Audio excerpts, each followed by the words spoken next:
Assalamualaikum warahmatullahi wabarakatuh. 2024 kalau Bapak salah pilih, begini nih, disuruh ngurus hutan malah menghabisi hutan, disuruh ngurus laut malah jadi bajak laut.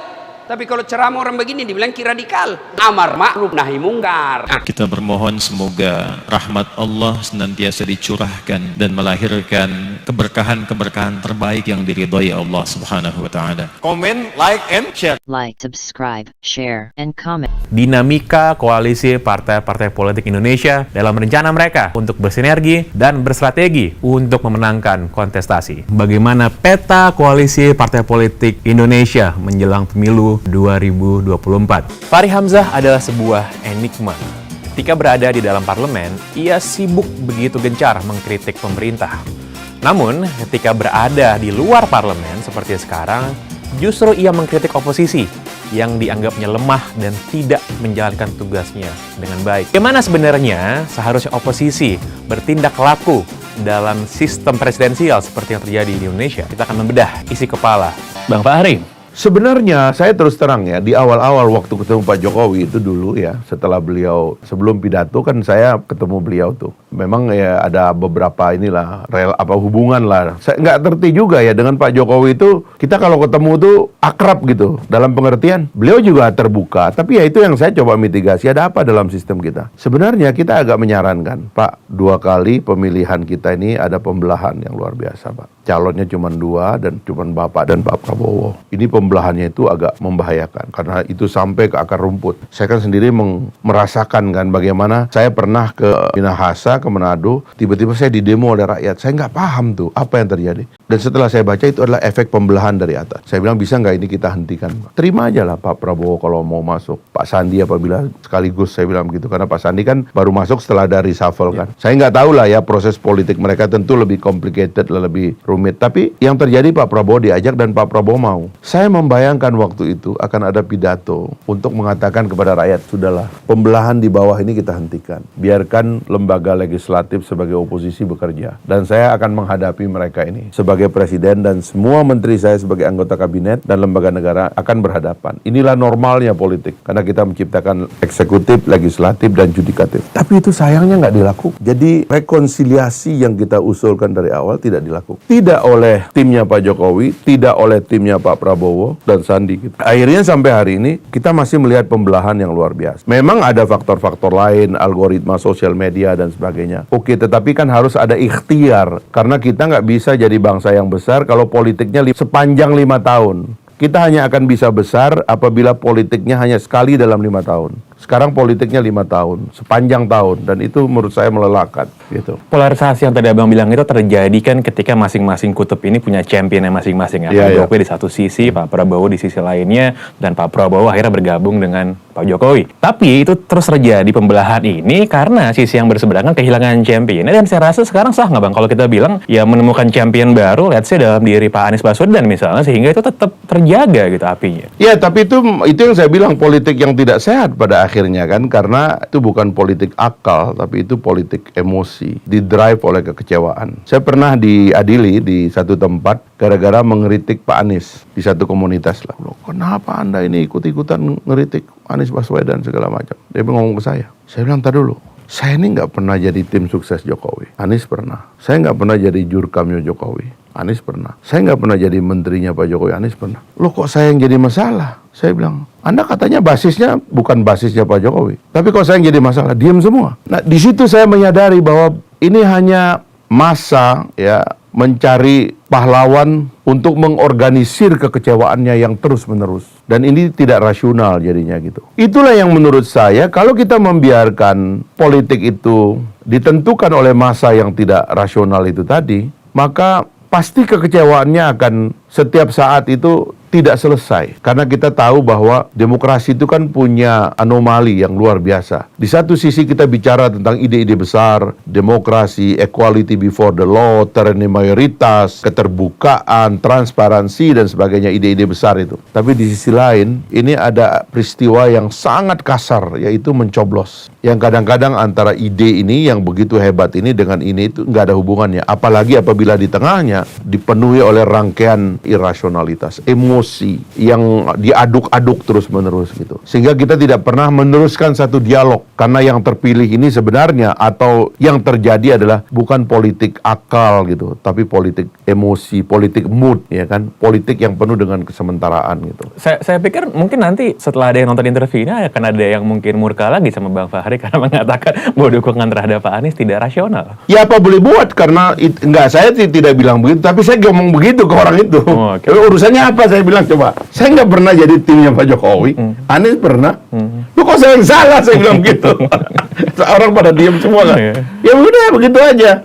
Karena saya cuma mau menjelaskan bahwa mood mereka ini kesementaraan ya, dan kelompok-kelompok yang sebenarnya tidak didrive oleh akal itu tadi berkembang karena disfungsi pada lembaga yang rasional gitu, yaitu lembaga-lembaga cabang kekuasaan yang kita bentuk. Nah ini yang seharusnya saya tolak. Saya ingin kita hanyalah menjadi peserta bagi perdebatan ini gitu. Bukan kita ini sibuk sendiri, berantem sendiri di sini. Pada saat ini nggak kerja nih, rakyat berantem, parlemennya tidur. Makanya kan saya sebenarnya dulu mendesain ya gedung parlemen yang ideal. Saya bikin yang namanya alun-alun demokrasi. Itu sebagai indikator. Jadi kalau sekarang nih kita lihat ya, kita tengok sosial media, kita tengok lapangan, orang lagi berkelahi. Saya sebagai anggota parlemen akan mengatakan, gedung ini nggak kerja karena itu orang berkelahi di lapangan. Tapi kalau rakyatnya senap, orang kerja, itu kayak di Taiwan itu ya. Sibuk orang pergi ke pabrik, kerja, menciptakan ekonomi. Pendapatan per kapita lebih dari 36.000 US dollar per kapita, luar biasa. Parlemennya saling lempar kursi. Ini sistemnya kerja, rakyatnya itu sibuk cari makan untuk bayar pajak. Ini juga berkelahi, kita enggak. Ini tidur, kita berkelahi gitu. Itu kan tidak masuk akal.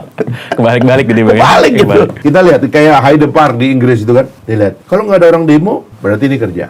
Kalau banyak orang demo, ini nggak kerja. Begitu cara mau melihatnya. Tadi Abang bilang kan bahwa setelah ada di luar dari sistem, di luar dari parlemen, Abang harus menarik diri sedikit ke belakang karena banyak hal yang tidak dimiliki lagi. Tapi sahabatnya Abang itu, Bang Fadlizon, itu kan masih ada di dalam. Dan bagian dari partai politik yang juga menjadi bagian koalisi pemerintah. Dan kalau kita lihat gitu, saya sih sering merasa gitu, Bang Fadli ini kayak ada cognitive dissonance gitu Bang ya. Jadi ada di dalam, tapi di sisi lain pengen kayak yang Bang Fahri bilang. Tapi apakah kalau Bang Fahri gimana melihat tuh Bang Fadli ini sahabatnya kan? Selalu berjalan bareng dulu. Fadli itu seorang intelektual yang independen ya. Dan dia berani kan. Di saat mahasiswa itu tidak melihat sisi positif dari rezim Orde Baru, Fadli berani dan meletakkan diri di situ. Ketika orang itu rezim lah, kan terjadi pergantian rezim kemudian kan. Kemudian rezim itu ada kecurigaan kepada Pak Prabowo, dia pasang badan buat Pak Prabowo. Dia hadir di situ dan dia penuh. Dari dulu saya tahu orang ini punya pikirannya sendiri gitu. Lalu bersama Pak Prabowo membentuk partai politik dan beroposisi. Dia real itu, dia berani juga beroposisi. Nah, itu orang didrive oleh pikirannya yang merdeka gitu. Dan menurut saya seharusnya anggota parlemen itu ya kayak begitu. Karena di negara-negara yang demokrasinya matang kan, anggota parlemen itu datang dari kelompok-kelompok independen, lawyer, orang yang secara ekonomi merasa cukup, lalu dia mau juang untuk bawa aspirasi rakyat, lobis-lobis yang punya basis pada konstituensi yang jelas ya, dan seterusnya gitu. Kira-kira Fadli itu begitu. Nah sebenarnya saya dulu juga waktu 2 periode zaman Pak SBY itu juga begitu cara berpikir saya. Dan saya tahu juga waktu itu kan ada setgap segala macam kan. Pemimpin saya juga suka ditelepon, tapi yang enak waktu itu pemimpin saya kasih tahu sistemnya itu menghendaki saya itu ngomong apa adanya, apa yang saya temukan, dan saya nggak bisa di stop hanya karena saya disuruh sopan santun dan sebagainya. Karena di sini nggak relevan sopan santun, di sini kebenaran kita bicara. Ini ada data kayak begini, ini orang menyimpang, ini orang korupsi, ya saya harus ngomong. Masa saya diem, rakyat suruh saya ngomong. Dan pimpinan partainya itu sepertinya menikmati. Udah terus saja. Dan kadang-kadang pemimpin kita yang kebetulan dia nggak menjabat ya, di luar senang juga gitu. Kalau anak buahnya ini dalam tanda petik nakal di parlemen, dia jadi punya harga di luar. Nah sekarang kan problemnya, apalagi kalau anggota partai atau ketua umum atau pimpinan masuk kabinet, dia menganggap bahwa kalau anak buahnya ribut di DPR, di parlemen, dia jatuh harganya. Padahal nggak boleh begitu. Ini adalah kamar yang berbeda. Kita melaksanakan tugas kita masing-masing. Ini Fadli begitu orangnya, yang saya pahami ya. Seharusnya kita sebagai rakyat senang lihat Fadli kayak begitu kan, sebagai pemilih ya. Tapi entah tahu apa yang terjadi di dalam partainya. Kita nggak mau bicara secara spesifik tentang apa yang terjadi pada partainya. Tapi harusnya menurut saya partainya itu bangga karena Fadli terus berbicara gitu. Jadi apakah Bang Fahri merasa seharusnya nih, demi gambaran yang ideal, ketua umum partai politik harusnya nggak ada di dalam kabinet pemerintah gitu? Harusnya. Kan Pak Jokowi juga di awal kan ngomong nggak boleh rangkap jabatan kan. Merangkap jabatan ketua umum partai sekaligus anak buah presiden itu menurut saya itu pahit itu. Ada satu isu lagi Bang yang sebenarnya banyak bikin orang bingung juga dan menunggu sebenarnya gimana sih pendapatnya Bang Fahri soal KPK. langsung tahu kenapa kan Bang Fahri. KPK dulu Bang Fahri salah satu pengkritik paling besar lah terhadap KPK karena merasa bahwa, saya ingat bahwa Bang Fahri bilang otoritinya kegedean. Tapi ketika kemarin ada 57 pegawai yang dipecat karena nggak lulus tes wawasan kebangsaan, Iya. tanggapan Bang Fahri sebenarnya gimana? Dan apakah opini Bang Fahri terhadap KPK itu sudah berubah sekarang dibandingkan dengan dulu?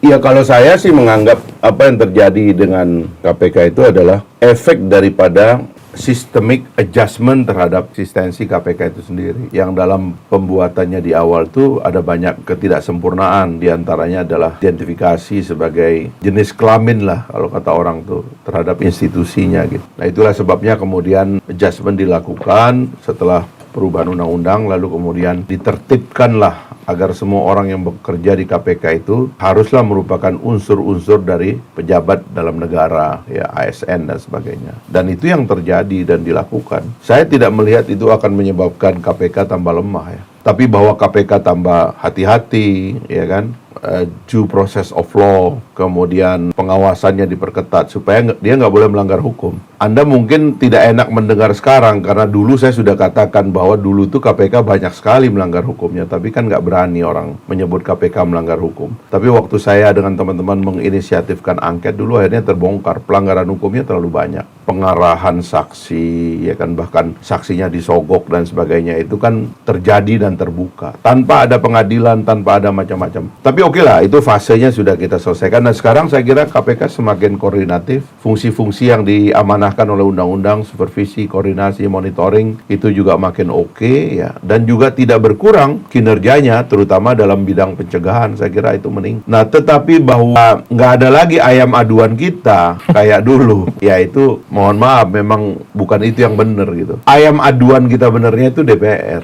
bukan KPK ayam aduan kita. Karena KPK itu harusnya non-partisan. Dia harusnya balance gitu, terbuka, transparan dan sebagainya. Nah, kalau kita mau dan kita kan nggak milih KPK, yang kita pilih itu kan DPR. Jadi kalau kita ada ayam di kampung tuh ya, kalau kita ayam kita itu udah kurang kuat, kita pantatnya gitu kita panas-panasin itu di DPR. Kita harus manas-manasin DPR supaya dia berhadapan dengan pemerintah, ngawasin pemerintah, ngeritik pemerintah, mengungkap kebobrokan pemerintah. Ada banyak instrumennya sampai pada tingkatan bisa menjatuhkan institusi pemerintahan atau orang-orang dalam institusi pemerintahan. Itu tugasnya DPR. Kalau KPK kan tidak. Nah, cuman karena kita mindset kita selama ini dalam transisi, kita kecewa dengan politisi, kita kecewa dengan partai politik, kita cari ayam aduan lain. Akhirnya KPK dijadikan ayam aduan. Terjunlah masyarakat sipil ke sana, berpolitiklah kawan-kawan ini, punya geng di luar, ciptakan geng di dalam, berantem di antara geng lah. Nggak sehat.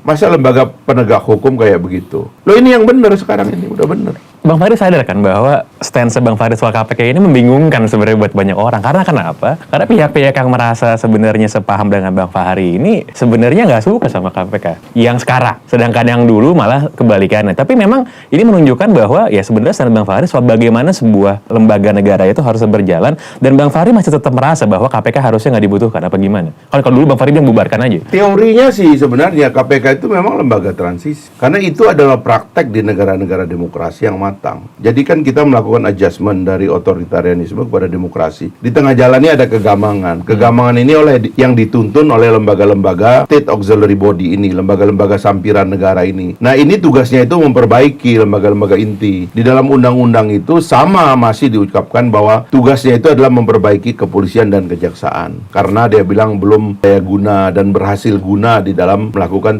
pencegahan dan penindakan tindak pidana korupsi.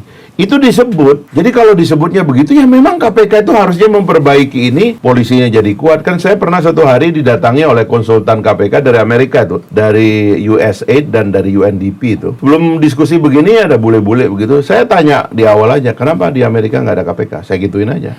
Dia jawabnya langsung karena kepolisiannya dan kejaksaan sudah kuat. Saya bilang, kenapa Anda nggak fokus ke situ aja? Saya bilang gitu, justru kita tuh mau mendesain KPK itu memperkuat kepolisian dan kejaksaan. Dan saya sekarang termasuk yang mendorong supaya antara Pak Firly, Pak Sigit, Pak Burhanuddin ini berkoordinasi, supervisi, koordinasi, monitoring. KPK sebagai lead koordinasi, supervisi, monitoringnya. Tapi pada dasarnya yang kerja itu nanti polisi, yang kerja nanti kejaksaan. Itu cara bekerja, berpikirnya sistem. Tapi kalau kita ini masyarakat sipil yang perlu jagoan, mentalnya adu ayam terus ini. Nggak enak kalau nggak ada yang berkelahi gitu loh, ya kan? Dan kita lagi nyari jago-jago kan, termasuk yang Anda bilang nih kan, lagi nyari nih ketemu Anies Baswedan, ada yang ketemu Ganjar, ada yang ketemu apa. Ini kan ngadu-ngadu terus begitu. Padahal yang kita mau adalah satu perbaikan sistemik gitu. Saya Karen mohon undur diri. Subhanakallahumma wa bihamdika asyhadu an la ilaha anta astaghfiruka wa atubu ilaik. Billahi taufiq wal hidayah. Wassalamualaikum warahmatullahi wabarakatuh.